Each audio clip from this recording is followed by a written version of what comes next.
அன்பு மூப்பரையா அவர்கள், குமரையா அவர்கள் ஜெபிப்பார்கள்.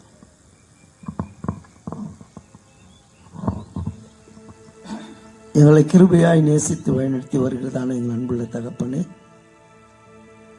இந்த சுதந்திர தினத்தின் நாளுக்காக நன்றியோடு துதிக்கிறோம். எங்களுடைய முன்னோர்கள் பட்ட பாடுகள் எல்லாவற்றும் நீர் அறிந்திருக்கிறீர். அதை ஞாபகப்படுத்தமாக இந்த நாளை நாங்கள் கொண்டாடுவேன். நல்ல ஒரு தருணத்தை எங்களுக்கு தந்திர உமக்கு ஸ்தோத்திரம். இதற்காக பிரயாசப்பட்டேன். சரி, அதுக்கு முன்னால் ஒரு சிந்தனைக்கு சில வரிகள். இந்த சுதந்திரம் என்பது அநேகர் போராடி பெற்று இப்பொழுதைக்கு ஒரு சில மக்கள் மாத்திரம் அனுபவித்துக் கொண்டிருக்கிறதா இந்த சுதந்திரம். முழுமையான சுதந்திரம் என்பது இன்னும் பெறவில்லை என்றுதான் வருத்தத்தோடு பதிவு செய்தாலும், ஆனால் அநேகர் போராடி ஒரு சிலர் பெற்ற சுதந்திரத்தை ஒரு சிலர் அனுபவிக்கிறது போல ஒரே மனிதர் போராடி இந்த உலகத்துக்கே சுதந்திரம் கொடுத்தார். அவர்தான் இயேசு கிறிஸ்து. அல்லேலூயா, அல்லேலூயா. அவர் ஒரு மனிதனாய் தனியாய் போராடி இந்த உலகத்தை மீட்படைய செய்தது நிமித்தம் தான் அது பெரிதான ஒரு சுதந்திரம் என்பதை இந்த நாளிலே சிறிய கருத்தாக பதிவு செய்கிறேன். இப்பொழுது தமிழ் தாழ்வாய்த்து. நீராறும் கடலுடுத்த நெடமடந்த கெழிலொழுகும் சீராறும் வதனமென திகழ்பரத கண்டமிதில் தெக்கணமும் அதிசிறந்த திராவிடனல் திருநாடும் தக்க சிறு பிறை நுதலும் தரித்தனரும் திலகமுமே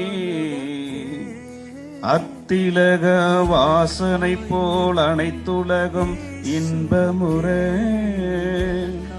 எத்திசையும் புகழ் மணக்க இருந்த பெரும் தமிழனங்கே தமிழனங்கே உன் சீரிலமை திறம் வியந்து செயல் மறந்து வாழ்த்துதமே வாழ்த்துதமே வாழ்த்துதமே. இப்பொழுதும் கொடியேற்று நிகழ்வுகள் நடைபெறும்.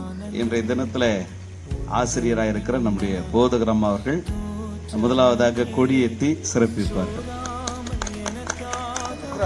போதகர் அம்மாவும் நம்முடைய பிரபாயா அவர்களும் இணைந்து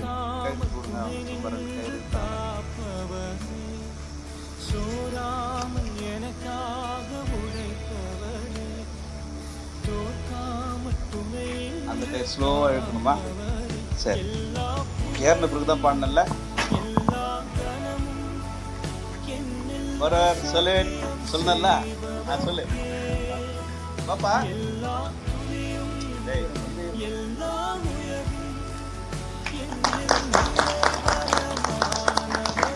சல்யூட். அனைவரும் கொடி வணக்கம் செலுத்துவோம். கட்டுங்கய்யா. சரி, பாடலாமா?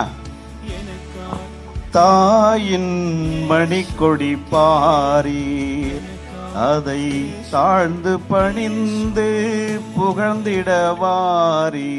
தாயின் மணிக்கொடி பாரீர், ஓங்கி வளர்ந்ததோர் கம்பம் அதன் உச்சியின் மேல் நின்று வந்தே மாதரம் என்போம். பாண்டியர் எழுதிய திகழும் செய்ய பட்டொளி வீசி பரப்பதை பாரீர். தாயின் மணிக்கொடி பாரீர், அதை தாழ்ந்து பணிந்து புகழ்ந்திடவாரீர். தாயின் மணிக்கொடி பாரீர். நன்றி.